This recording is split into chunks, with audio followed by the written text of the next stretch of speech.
In today's world of AI, many people are asking the question about AI-driven development, and certainly the coding tools are interesting. But the question is, well, what can I get AI to do for me, and what can I not? And I would posit that that's kind of the wrong question to ask. In general, what we're looking for is I've got a computer. And all of this, all these large language models, all these AI tools, they still run on computers. And so what we're really asking is, well, I've got a new technology. What now can I get the computer to do for me? And that's automation. And we've been chasing automation for a long time. And some of it is going to be AI, but a lot of automation isn't AI. It's just stitching various things together and then, okay, make a call to a large language model somewhere in the process. But when we're talking about developing software, I want to actually go through the progression of thought in our mind and some demos and what we have to do in our tooling in order to actually have an autonomous AI coding agent. That's not one where you're constantly babysitting it, where you're constantly looking over, but really one that's autonomous and what that can look like today and what that can look like in the future. So let's dive into that. Our agenda is going to be threefold. I'm going to talk through the current realm of AI coding tools. And so for some of you who haven't really given them a fair shake, then you'll see that. And then I want to talk about DevOps for AI-driven development. Specifically, I want to talk about AI-driven DevOps architecture. And for those of you who have followed our trainings for a long time, you've seen a lot of DevOps automation and architectural elements that need to go into a complete DevOps environment. Well, now, if we want to do some additional automation using artificial intelligence, we need some additional architectural elements inside our DevOps environment. And so I want to talk about the concept of AI-driven DevOps architecture. All right. And then we'll talk about a little bit about requirements analysis for AI-driven development and some things that you need to do in the work tracking and development of the requirements and planning the work that empowers AI-driven development. So that's what we're going to do today. You can pull out your phone and hit the QR code. And about a year ago, a little over a year ago, I published my fifth book. This book is called The Five Pillars: Leadership for Effective Custom Software. And if you are a lead engineer or if you are running a team of developers or somewhere in software leadership, then this book is going to be really, really helpful for you in being a better software leader. So you can get it anywhere books are sold. It's also on audible.com, Kindle, print book, hardcover, softcover. But if you'd like just a complimentary free electronic copy, I'd be happy to get that for you or any of your team members. So you can use the QR code there, and you can snap it with your phone right now, and then just kind of request it, and I'd be happy to get it to you. So you can snap that, take a screenshot, whatever you like. All right. Um, Jeff Sutherland, he was along with Ken Schwaber, the co-creators of Scrum, which of course everybody has heard of. But he also was using the concepts that would become Scrum in the 90s back in the 70s when he was in the 90s. He was kind of developing some of these ideas for a couple of decades before Scrum came about for software. And so he's been around and he's got a lot of wisdom um, and so many of us have benefited from his work. And I got the privilege to interview him on my Azure and DevOps podcast, which you can find it on any of the podcast directories, or you can search YouTube for it as well. Um, and and one of the things that he said really has stuck with me, and he said that by 2030, teams will be 30 to 100 times faster at delivering software. And of course, and he used a term which I hadn't heard used before, but he didn't talk about Scrum. He talked about extreme agile. So that was really interesting. And of course, so many of the pundits with artificial intelligence say, "Oh, AI will do everything." Well, okay, it still runs on a computer, so computers kind of still have to be operated. I mean, computers are machines, and machines still have to be operated with somebody. Even if they run for a while, they kind of break down and you have to keep them moving. So it's still a machine. So the pundits don't believe them, but at the same time, we have new technology. And every time we have new technology, we figure out how to automate more. And so, and so I've been thinking about that ever since. And a lot of people are thinking about it.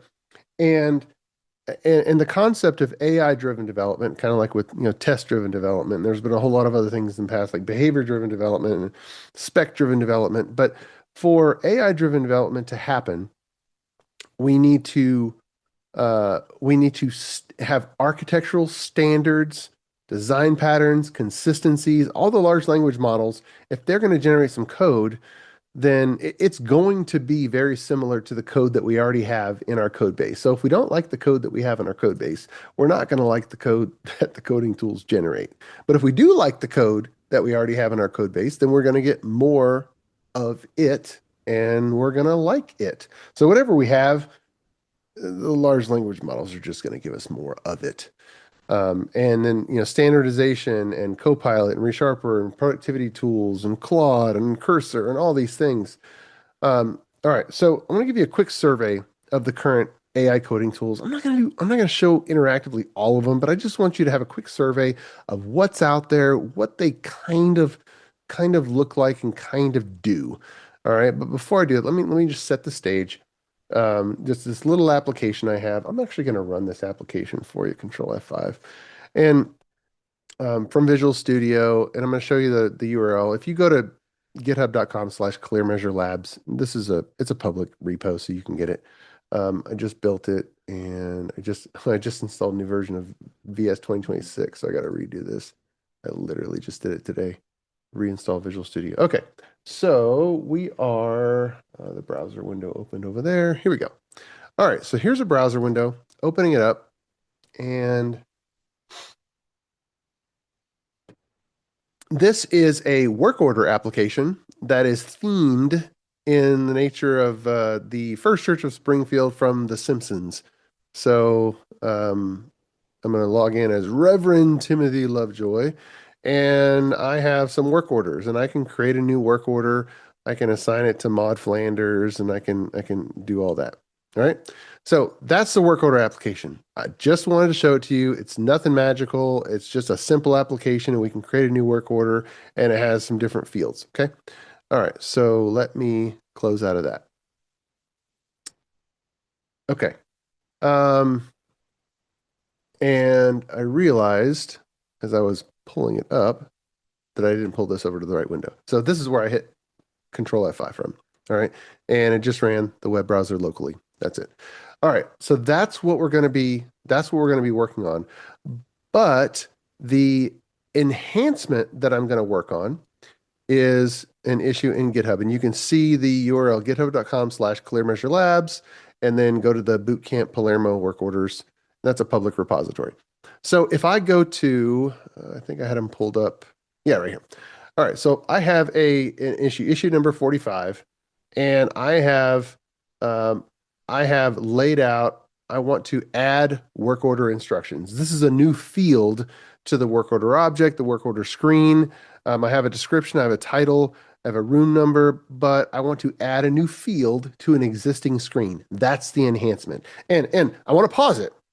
If we're going to take advantage of artificial intelligence in our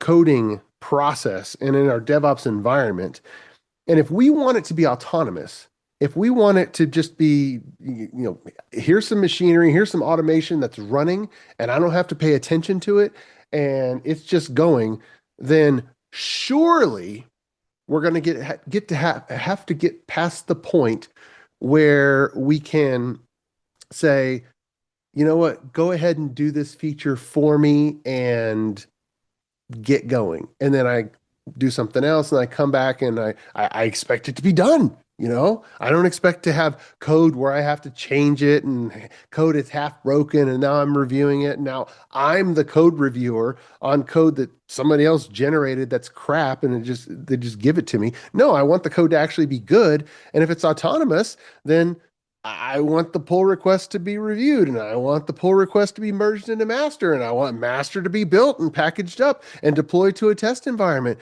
I mean, that's what I want. I don't want to just generate some code. I mean, generating the code, typing the code, making new code has never been the bottleneck in software engineering. It's been all these other processes. So why would I have an inferior computer process generate code for me that then I just have to review? That's kind of rude. I wouldn't allow I wouldn't allow any other team member to give me some code that says, "Hey, here's some code.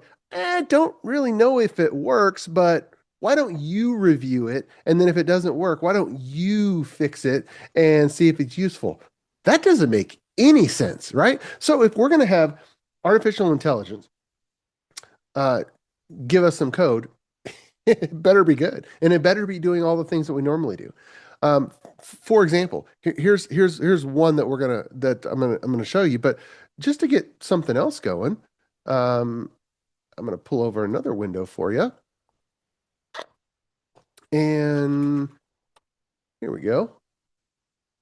All right, here is just a regular Copilot CLI screen. All right. And my title right now is kind of the work order title. It's just a single line, it's not a multi-line. But if there was, say, an enhancement to lengthen I don't know, support super long titles, like 300 characters, surely, if artificial intelligence is going to do this thing and be autonomous, surely I should be able to just delegate to the computer a super simple thing like, let's see here. I'm going to hit Windows H so I can just dictate and modify the title field on the work order object and work order screen to support 300 characters.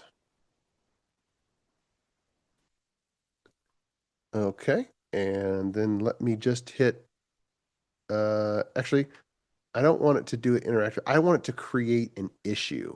All right. So create GitHub issue to modify the title field of the work. That's what I want to do. So I'm just using Copilot to create to create an issue. Hit enter. There I go. And if I come over to, I should do it pretty quick. Let's see. Increase title. No, I've already, clearly I've done this a couple of times. All right, did it finish? The issue, yep, issue 398. So I'm looking for issue 398. There it is, 398. So if I come in here and I'm just going to label, I'm skipping conceptual definition. I'm skipping user experience design. It's just a simple little thing. So I'm gonna label it as my third status technical design. Just there it is. This is just what I'm doing here. Okay. So let me come back here. And now here's a more complex feature, but I'm just going to let that sit. I'm going to let that sit, and we're going to see what happens if we just kind of create a feature and let our autonomous AI agent just do something with it. All right, so I have, add work order instructions, and the concept I'm going for is this text. You can read it. The user experience, what it's going to look like, the placement, it's a multi-line text box, same as description. Here's some edge cases. The technical design are all the things that might need to happen. Entity framework mapping, the view model, Blazor UI, and the test design, there's some various full system tests, what I would have to work. Here's 3 scenarios, okay? So if I funnel that into Cursor, then it ought to do a good job. And I did it early this morning. This is what Cursor, let's see. Nope, wrong window. That's VS Code. This is what Cursor, Cursor and VS Code, I get them mixed up because Cursor kind of forked VS Code. All right, so here is what Cursor looks like. And my original prompt, if I go up to the top, there we go. Literally, I say with Cursor, work GitHub issue 45 on a completely new branch, and then it starts. But what I did was I selected four different models, and it can do the same thing in parallel, which is a really cool feature. And so I said, hey, let's do Haiku 45, let's do Opus 45, let's do GPT 5.2 Codex, let's do Grok Code. And if I look at the code files that it changed, I kind of know what's necessary in this feature. Let me go down to the bottom here. And one of the barometers for me is did it give me a database creation script or a migration script to modify the database, and did it give me full system tests? And so it looks like, yep, acceptance test. So on the face of it, Grok looks pretty good. Now we don't know if it builds. Opus 4.5 has been the best for me. Um, and there's its files. Although in this case, Opus uh, looks like it did not do the acceptance test. So Grok looks like it beat it out. Haiku didn't even start. No code changes. All right, so that's Cursor.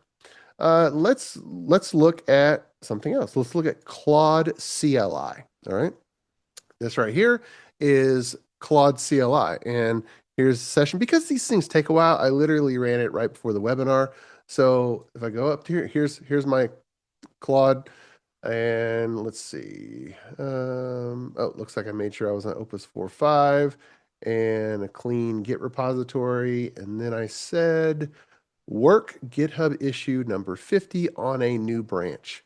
All right, so what does it do? It reads a file, reads a file, reads a file, reads a file, reads a file, reads some more files, and then it starts to change some files. And it changed work order. Okay, here's a work order class, not hard. Give it a new property. Here's the entity framework mapping. Give this a new property. Here is, oh, look, we need a new SQL file for database migration. So we're going to do, alter table, add instructions. Great. Our work order manage model, that's a kind of a view model object in the UI. Okay, instructions right next to description. And then here's a Razor page because it's Blazor WebAssembly. That's the application. Here's some markup. Put the instructions field. Okay, gotcha. And here's a field listing for getting a handle on it. Using the page object model for playwright tests. There we go. Instructions, a little bit of mapping there, mapping the other way. And oh, here's some tests. We're using Shouldly. We're using some unit tests. Okay, got some unit tests. I can read those tests. Got it. And here's some integration tests. Should persist and retrieve. It's using the model of the other tests that I have. Great. Okay, so the code, I still don't know if they work yet, but it generated some code. And now what's it gonna do? It's gonna come down here. Let's just finish reviewing. What it does is gonna add, okay, origin. It's doing a git push on the branch. Let's see, did it? Let me see if it did anything. Ah, here we go. It did a .NET test on integration test. So it actually ran the integration test. Oh, here we go. Here we go. So it did all the instructions. I have equipped my Copilot instructions and the Claude Markdown to run private build.ps1. And so we see 341 lines. It actually ran my private build script so that it ran the unit test and the integration test, created the database from scratch. And that's why it said, okay, I completed it. I added instructions. I added 3 unit tests, 3 integration tests, and 3 acceptance tests. The build result, 91 unit tests passed 41. Now, what about the private build? Well, I ran that also. It takes about 1.5 minutes. I didn't want to wait for it here. Actually, this one took 28 seconds. Ah, that's right. I got a new computer. I don't want to create. So this is the private build. I do my compilation. I run my unit tests with my code coverage for unit tests. And then I create my SQL server. Where's the SQL server scripts? They're somewhere hidden there. And then the integration test. And by the way, with the upgrade to .NET 10, the coverlet collector that collects code coverage metrics, it works, but at the very end, there's some little exception that runs, and that'll be fixed soon. But it's a benign exception. I should actually hide it from the output. All right, 40. So 40 tests, 39 succeeded. One succeeded with a warning. Okay, great. So our private build. So Claude ran my private build. That's what Claude looks like. Visual Studio actually Copilot, I want to show you for some of you on this training have not used Copilot CLI before. This is Copilot CLI, and you can see that I told it, hey, I want you to create an issue. And under the covers, it's running the command line gh issue create with this title. I mean, I can do all kinds of things with this. I can say, um, shoot, I can say Windows H. Send me a Windows 11 notification that says, have a good training. There we go. And actually, I'm sharing my third monitor, so you're probably not going to see the notification pop up, but I have to check my system tray and I have to see that, well, I heard the beep and it said, have a good training. I probably should have changed my default monitor, but effectively, Copilot, it's command line. The power of it is it's slinging a little bit of PowerShell right there in front of you, Windows 0. So this is showing all of what it did. And it generated some PowerShell on the fly and ran it. And because this window is me, is the Jeffrey Palermo account on this computer, it can run whatever PowerShell is necessary. On my laptop, I couldn't figure out some setting about my screen brightness, and so I had Copilot, increase my screen brightness to 100 and reset something, and it slung some PowerShell and fixed my display. So you can use them for all kinds of things, not just because it's a little chatbot, but because it's integrated and can run commands. All right, so I want to show you let me pull these over. All right, so those are a few of the coding tools.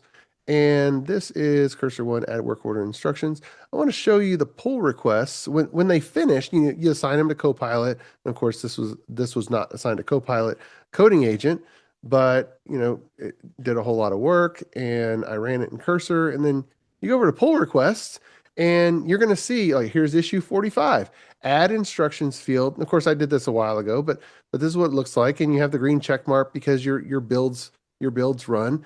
And you want it to work. Now, let's progress past that because every one of you knows, okay, I can use a coding tool, and whether it's Cursor or Claude or inside Visual Studio, yes, I can use GitHub Copilot and I could tell it to do something and I can wait for it to do something and I can watch it do something and then I can correct it and whatnot. That's useful when you know that you need to figure out how you want to design something and you use it as a helper to make us faster at designing something. Okay, great. I think we're gonna keep on having to do that. If we don't know exactly what the proper design is, well, how do we move on to construction mode and delegate it to a computer to do the construction of that code if we haven't even figured out what design is feasible? That's separating software engineering from just rote programming. All right. If I knew exactly the code that I wanted and the design that I wanted, well, now all that's left is typing. And okay, well, let's automate some typing. So we're always going to use it inside Visual Studio. But the key is, how do we add an autonomous coding agent? All right. Well, so many of you have probably figured out that if you go into an issue, let's just create a new issue. We go into an issue and just say, I don't know, let's take the room number. I'm doing super easy ones, super easy. Increase work order dot room to, I don't know, 600 characters. And I've kind of known that putting that in here is helpful as well. I can save it and I can sign it to Copilot. There we go. Something simple. All right, and I've got a Copilot instructions file. You can look at it because this repository is public, but this is not what I'm talking about. All right, probably all of you know that you can assign it to Copilot, and Copilot is going to give you, at the end of it, Copilot is going to give you a pull request that has some code changes. And then I can look at the pull request and I can say, oh, well, you got some code changes. Is this code good? And I can pull down the code on my computer and I can check on my computer if it's good. And then I can approve the pull request and merge it in. That's not an autonomous coding agent. It's not. All right. An autonomous coding agent would just take it and run, and I'd come back and it would be in master and it would be good and it'd be known good and it'd be stable and it'd be on its way ready to deploy to a manual test environment. So somebody in product management can check out the new feature that's on build number, 1, 2, 3, 4, 5, or whatever it happens to be. That's autonomous. So what's our progression to get there? All right. I want to talk about our progression to get to full autonomous. But it's important to understand the AI coding tools and what they can do now as you go on that journey. So let's finish our review of that. This is what the screenshot, this is what cursor looks like when it's done. Now I showed you interactively, but this is what cursor looks like. This is what Visual Studio, when it's done with that feature, Visual Studio with Copilot inside. This is JetBrains Junie inside the Rider IDE. So if you're on a Mac and you're using Rider, this is what the Junie extension looks like, which I kind of like that. I hope the other ones copy it, where you have this that's scrolling by as code is being changed and files are being read, and then you have the plan that stays up in this other pane so that you can see each one checked as it goes down. That's kind of cool. And this is Claude CLI, which I already showed you, but that's a screenshot. This is Claude. This is the Claude GitHub app integrated into github.com. So you can assign it to GitHub Copilot, or you can assign it to Claude, and it'll kind of do the same thing. It runs it runs on a VM in the cloud, and it's going to town, and it's integrated into github.com, so nothing runs on your computer. And then this is Claude.ai.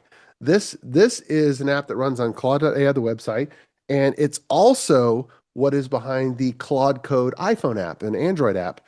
It is a highly sandboxed Linux container. It doesn't have any MCP servers, but it does a fairly good job about making the code changes, but it just can't run any tests. Now, I showed you when it started out, I showed you cursor, how it was running 4 different models at the same time. Now, I don't know about your applications, but when I do a clone of the working copy and run the private build, the automation in the private build does some environment configuration. One of the very common ones is creating the SQL Server schema that has to be up and running for my integration test to run, and for me to press Control F5 in Visual Studio and run the app locally. I need a database that has the right tables, or else nothing's happening. Just everybody has a database, but you need to configure the environment. So if I have 4 instances of my private build running side by side, and it gets to the integration test part, and those tests are blowing away records and inserting records, they're going to collide with each other. And some of those private builds are going to fail because tables are being cleared out. The integration tests, you can only run 1 instance of the private build at a time. But this coding tool is doing 4 at a time. So if we want our coding tools to have access to run our tests, then we need to have an environment that is parallelizable. Okay, so I go back to the slide. This is a screenshot of SQL Server Management Studio, where we can see on the left side, you can see all these. The name of the application is Church Bulletin. So the name of my database is Church Bulletin. And you can see that I have a lot of databases, Church Bulletin _ timestamp. Okay, and that's because the private build, when it's being run by an AI tool, it just puts a timestamp in there so that we have a unique database name. So now we don't have a environmental global variable effectively where multiple instances are fighting against each other. So if I'm going to, and now if your application, if the only thing global in your application from a development environment perspective is the database, and you make the database name unique and make them parallel, well, now you can run a good handful of private build scripts in parallel and your integration test suites running in parallel, they're all going to an actual different database. And so all of them are happy.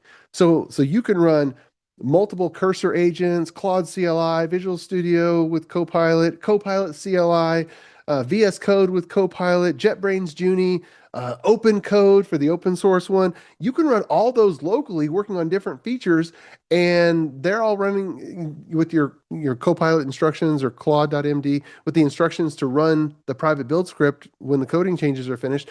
They can all run the private build script in parallel, and your local environment's going to be happy. Why? Because enhanced you enhanced an architectural element of your private build script to make what was a global constraint, a single database for this machine, my machine, and instead you made it kind of like an ephemeral environment. You made it parallelizable. So that's a architectural enhancement to your private build script. Your private build script is a fundamental architectural element of your DevOps environment, starting with continuous integration as a pattern. Continuous integration as a pattern has three main elements to it.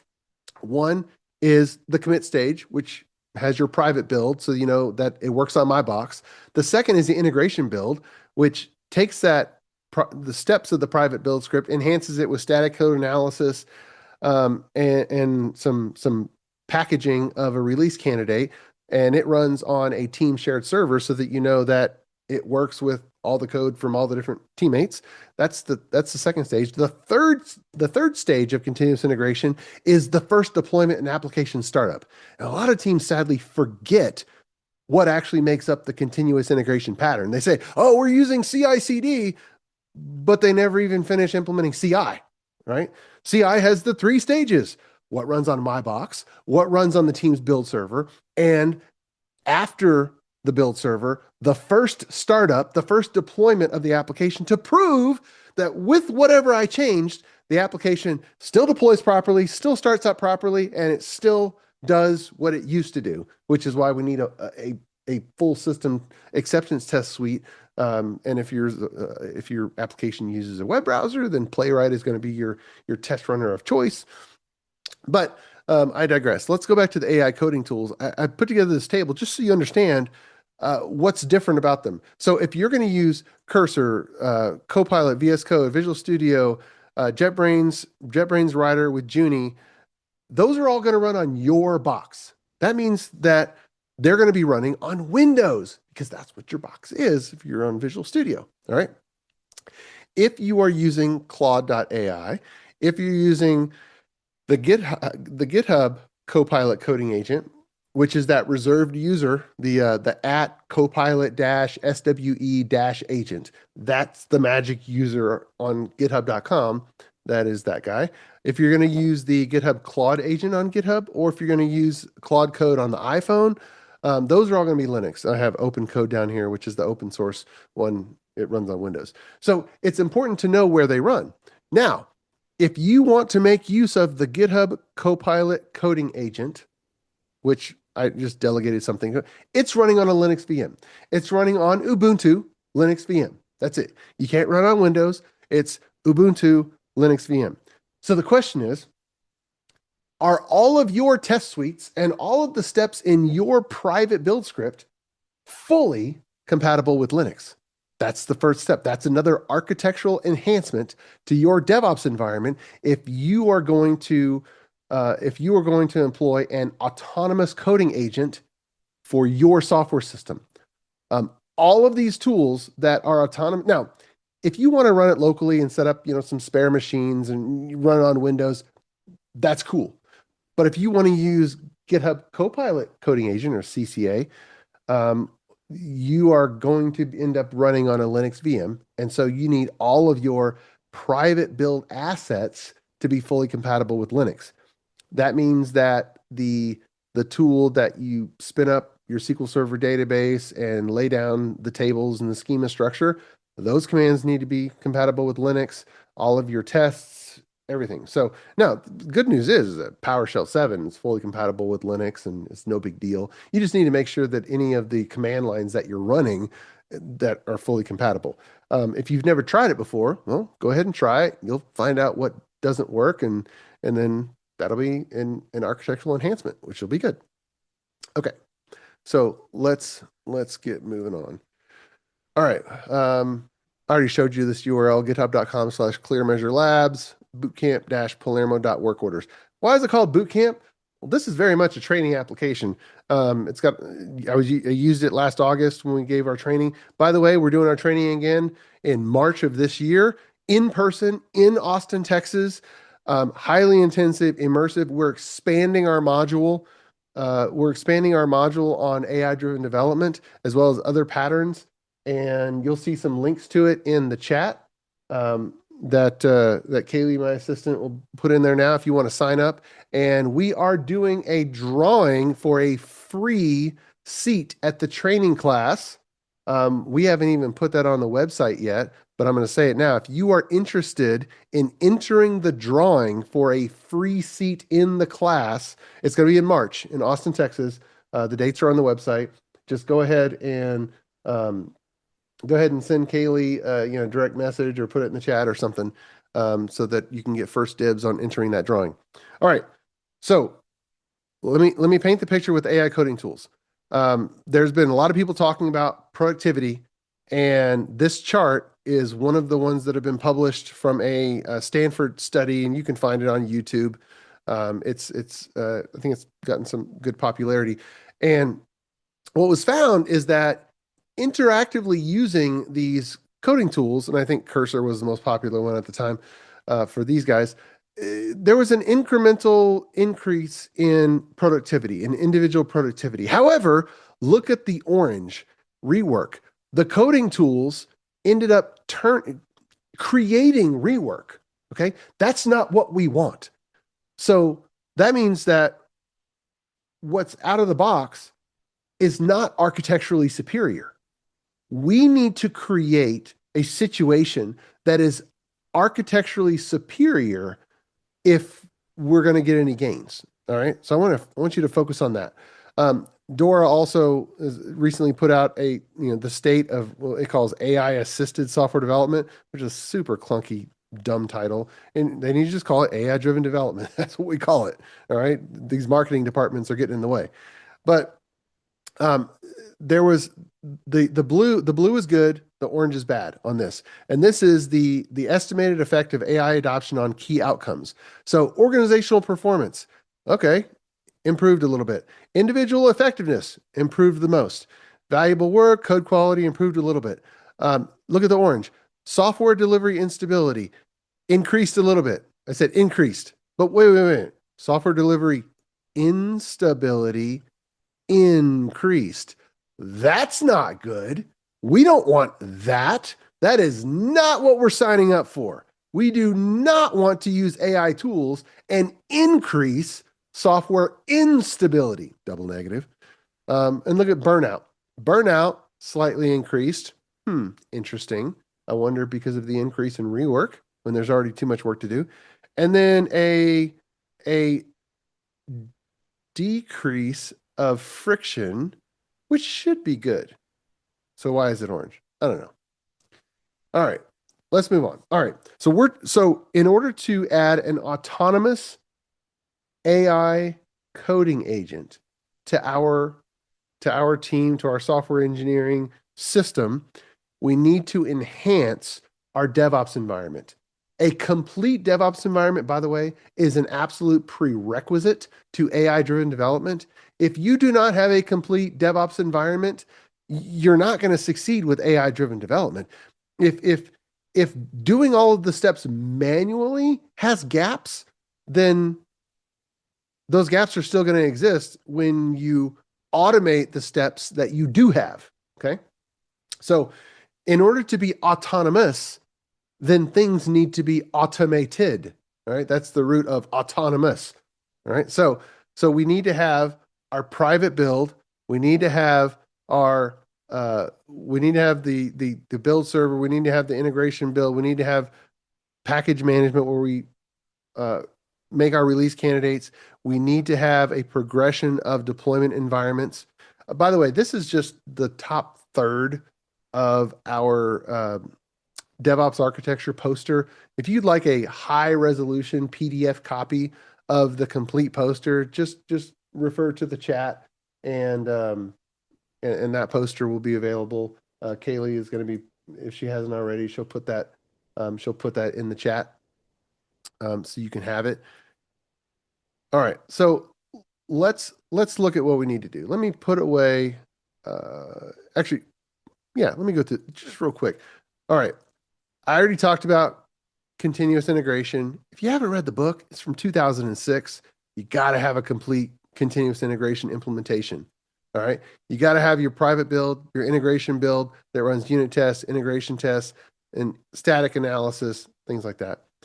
Then you need to have pull requests as formal inspections. Here's the process guide. By the way, these are in my five pillars book. If you want to look at that, you can take a screenshot of this. I'm not going to go into it in detail, but you need to have the full pull request process with a deployment, with the running of your full system acceptance test. If you're thinking whether you want to accept a pull request and merge it into master before you've deployed within that branch and before you run your full system test suite, you're smoking something. You don't know if that code is ready yet. You haven't even deployed it. You have no idea if that new build will start up yet. All right. So you need to have a complete pull request process. And then you need to have the progression of environment deployments all the way to production. We build once, deploy many. We don't go back to the code and build to staging or build to production. That's not a thing. You build once, evaluate the release candidate, progress it through to production. That's the way it works. And we want to do less and less and less as we go to production because we don't do anything in production for the first time. We do it in previous environments. And the TDD environment, that stands for test-driven development. This is a test automation environment. No humans allowed on that environment. This is just it's just automated. The U stands for user. Okay, humans are allowed on that environment. User acceptance testing or staging. Okay, so now let's look at it through the lens of we put a feature request into the system, we put our hands up, we walk away, and it just happens. How are we going to do that? How are we going to enhance our DevOps environment to make it completely autonomous? All right. Well, we have to have a complete environment. It starts with how we track our work. And these 9 stages I would submit are the minimum to having a complete understanding of what is the status of a feature or a change or some type of enhancement. And this is in my book as well. And these I chopped in half. First, we have to define the concept, the business design. Why are we doing this? What's the purpose? What's the desired outcome? Then we have to think about how is a person going to experience this change? Every change has some impact on user experience. Even if it's moving some data in the background between database A and database B, at some point somebody's going to need that data, and whether the data gets there within, I don't know, 5 seconds or whether the data gets there within 24 hours is some type of user experience. What expectations do we set with the users? What should they expect? That's the user experience. So it doesn't always have to be a screen. It's how is someone going to use it or how should someone depend on it? Every change has some type of impact on user experience. We have to make decisions around that. And then technical design. What are the steps? What are the development tasks that we're going to go through to actually make this happen? Or what architectural elements, or do we need a new NuGet package? Do we need a new design pattern? Or is this literally just increasing a title field from length of 10 to length of 12? Well, is it as simple as that? Whatever it is, that's technical design. And by the way, if you skip technical design, then somebody's going to have hands on keyboard just trying to come up with the right design in process. And you know what? If you're the lead engineer, maybe that's okay. But if we've got just a computer running LLM commands and slinging code, do we want the LLM to be coming up with design decisions, or do we want it just writing the code? I would posit that you just want it writing the code and you want to have just enough technical design. And then test design. And that is, okay, if we made a change, how many flows through our application do we need to go through to verify everything's good? Is there only one way through this particular feature or change? Is there two pathways through? If I give it to product management and say, hey, it's good to go, what are they going to check? If they're going to check three things, guess what? We've got three tests that we need to specify, and we need three full system acceptance tests that are put into our DevOps environment to run every time a new build is run, every time something new is deployed to an environment. Okay, so that has to be there. All right, so let's come back. I'm gonna pop open GitHub. Let's check on this. All right, so issue number, let's see here.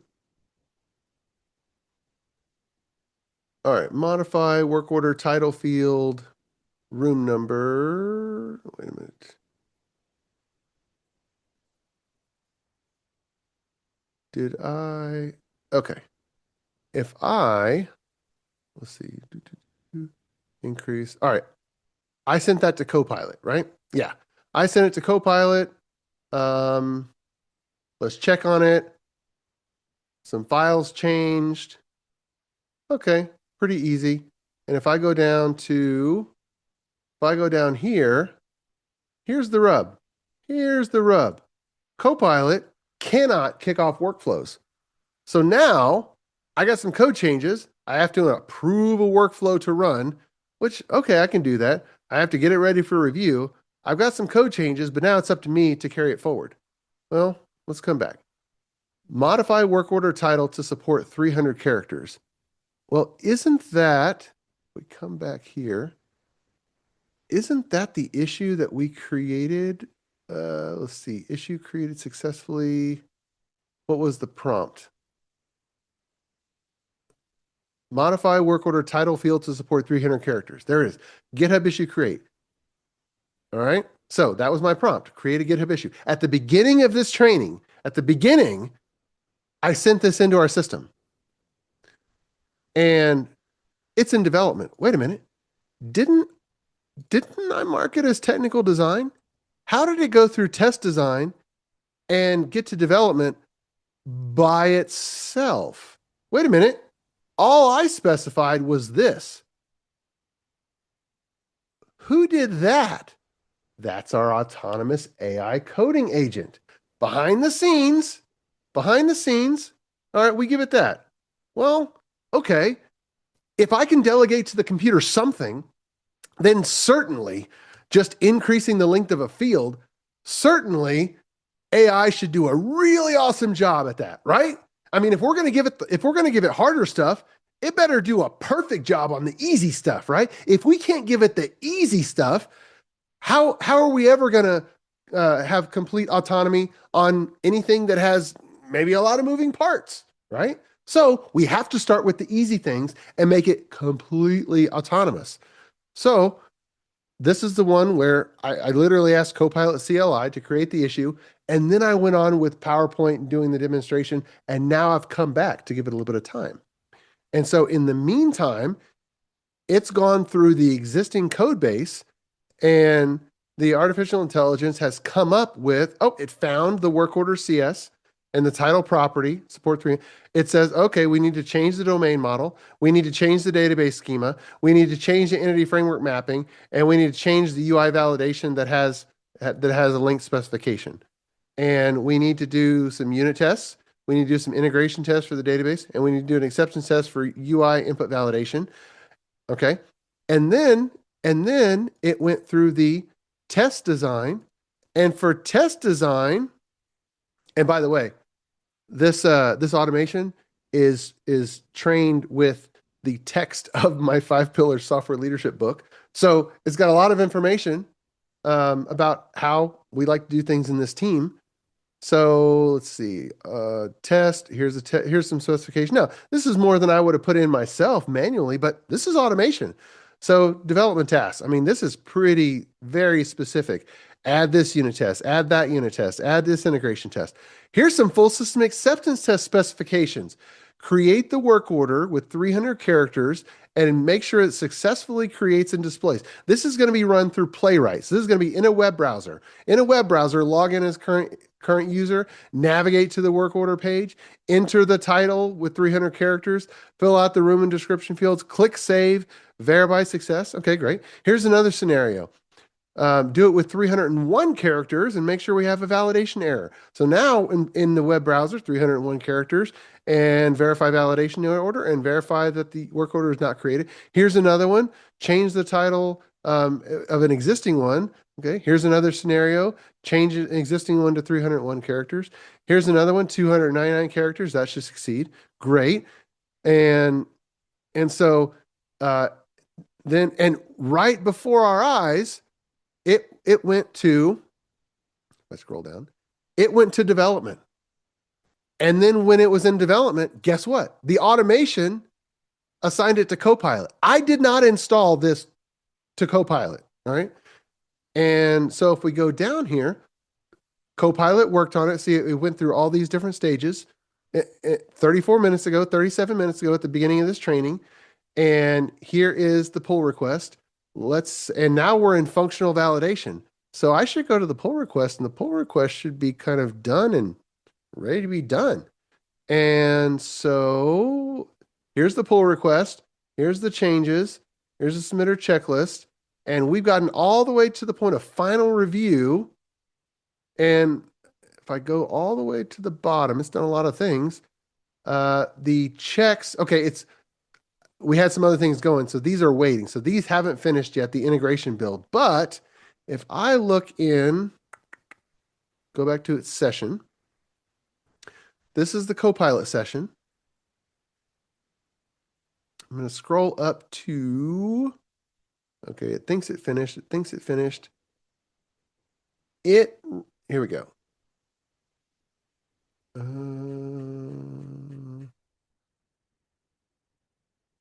Let's see, total one of it's still running. Check above. I'm looking for private build. That's not the one. Private build. Private build is not recognized. Huh, you know what? Sometimes it doesn't pick it up. It's supposed to run private build.ps1 and it is there. So a lot of times it runs it, sometimes it doesn't. That's why we have to have formal checks. We run it again because we don't trust this until the integration build succeeds and we deploy it to our TDD environment. And at the end, when these pass, I should just be able to hit this button or continue my automation. If I show you a pull request that, let's see, here we go. Actually, the better way to do that is with actions and integration branch. Actually, here's the one for the issue. Okay, here's what it looks like. You have your integration build and public release and automatic deployment to the TDD environment. And then we have our test pass. And of course, I'm delegating to Octopus deploy to deploy it. And this is how we end up in our TDD environment.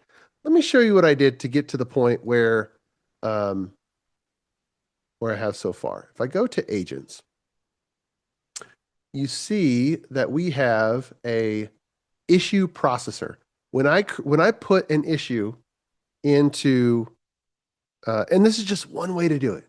There's a ton of ways to automate this. I just wanted to automate it all with GitHub Actions. This is one way to do it. I want to, here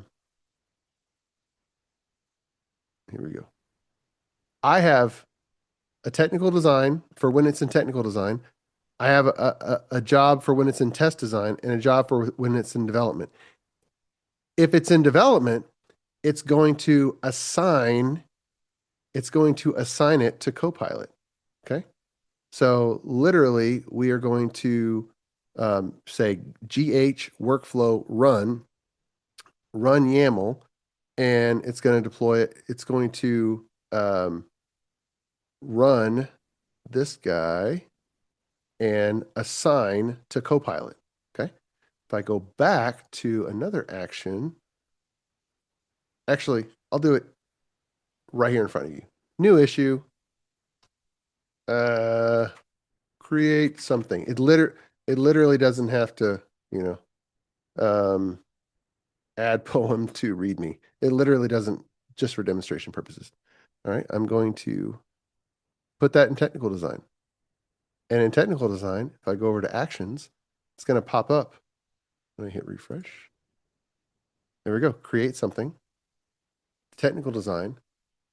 And what it's doing is it is spinning up, installing some things, and is going to run a CS file. If I come over here and I go to .github, .workflows, your workflows don't have to be just YAML. I mean, this YAML is terrible to work with, right? But instead, I have issue tasker. If I open this in VS Code just to show you real quick and pull this over. This is a single file. This is a single file .NET application that reads the issue content, generates technical tasks, and then updates the issue body and transitions the label to test design. This automates a step. This right here is a little bit of automation. It's some code. It's a little bit of automation in between one stage and generate technical tasks. Let's go here. How do we generate technical tasks? Well, if we scroll down to generate technical tasks, here's integration of artificial intelligence again. Right here. We are running a command line Copilot-P. Now, has anybody ever run Copilot-P? If I bring over a window and I say Copilot-P,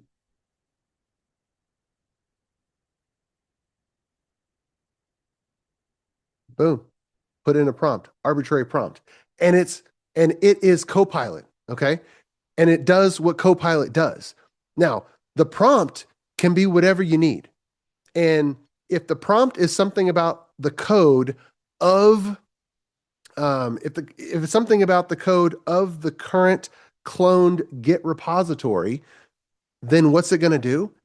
It's going to scour and go through the code. It's not just going to give you a quick answer.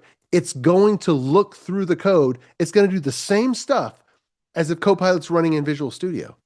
So when I say, hey, Copilot-P, give me the steps to design this change, it's going to be really intelligent because it will have the context of the current code base, and then we can add it. But wait a minute.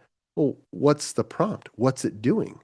Well, issue tasker, guess what? We have issue tasker prompt. So you can continue to tune things. You can continue to tell it what you want to do. And here's the prompt that I have at the moment. I have it some architectural context and guidance and whatnot, and some constraints. I want in unit tests. I want to, include unit tests for new functionality, and tasks must reference specific layers. And I want one task per line, no bullets, numbers, no exceptions. Why? Because the output is literally going to go right back to, it's going to go right back to the issue and is going to be put in here as technical development tasks. Okay. And so you have to put in automation. That's why I'm talking about an AI-driven DevOps architecture. You take your complete DevOps environment and then you step back and you say, for this particular software, what are the steps that we do to get an idea for a change into production? And then one by one, whatever you do, you need to create a little bit of automation. And whether it's GitHub Actions or another build server, guess what? You can trigger something, and then, just as an example, with .NET 10 single file applications, you can have a little C# that does a little bit of logic, and you have everything's at your disposal. You can run the AI tools command line with little prompts here and there, and the smaller the prompt, the more deterministic it is. and take everything that is manual in your current process and one by one, you automate it, you automate it, and you automate it. And then you get to the point where you can take a little enhancement and just create an issue, label it as whatever you want to trigger on, say go, and now you've added an autonomous coding agent to your software system. And then you can start enabling, you can start enabling your business analysts or product managers with the ability to, you know, put in some coding changes of their own. So as we close up, I'll leave you with this link to get the latest copy of my book.